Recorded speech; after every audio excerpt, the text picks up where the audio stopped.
মার্কিন president Donald ট্রাম্পের 48 ঘন্টা আলটিমেটামের পরে ইরানও ঠিক পাল্টা সুরে হুমকি দিলেন। এমনকি ইরানের নাতাঞ্জ পারমাণবিক স্থাপনায় ইসরায়েলের হামলার প্রতিক্রিয়ায় ইসরায়েলের দক্ষিণাঞ্চলীয় শহর দিওনা এবং আরাদে ক্ষেপণাস্ত্র হামলা চালিয়েছে ইরান।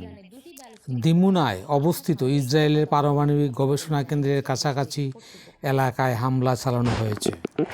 ইসরায়েলের আকাশ প্রতিরক্ষা ব্যবস্থা এই হামলা প্রতিহত করতে ব্যর্থ হয়েছে। হামলার ক্ষয়ক্ষতি পরিদর্শন করেন ইসরায়েলের প্রধানমন্ত্রী Benjamin Netanyahu.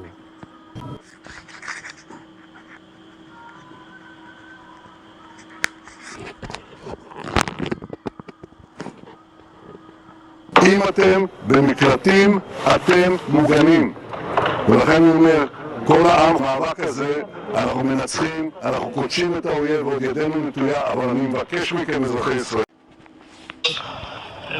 An explanation of why Iran is the enemy of civilization and the enemy and a danger to the entire world, you got it in the last 48 hours. In the last 48 hours, they fired a terror weapon on civilians, on children. There's a children's nursery here. There's an old person's home here. Civilians, families, they fire terror weapons on civilians. And often they use cluster bombs, which are forbidden by international law. The second thing is, they sent ballistic missiles that could have destroyed the Church of the Holy Sepulchre, the Al-Aqsa Mosque, and the Western Wall. They're firing on everyone. The third thing they did is they fired an intercontinental ballistic missiles 4,000 kilometers right into Diego Garcia, the American-British base.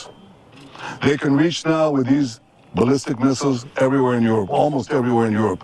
I've been warning that for years. The fourth thing that they did is that they shut down the important maritime strait of Hormuz, trying to blackmail the world with oil terror blackmail.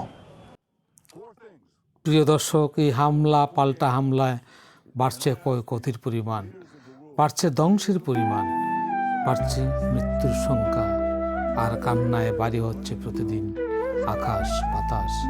স্তব্ধ হয়েছে সাধারণ জীবনযাত্রা। মানুষের এই দুর্বিষহ অবস্থা থেকে মুক্তি হোক, এই কামনা করে আমরা সবাই সুস্থ থাকুন, ভালো থাকুন। আনন্দ ভারতী নিউজ, আমি প্রদীপ চন্দ্র দাস। জয় হিন্দ। চ্যানেলটি সাবস্ক্রাইব করে আমাদেরকে উৎসাহিত করবেন। নমস্কার।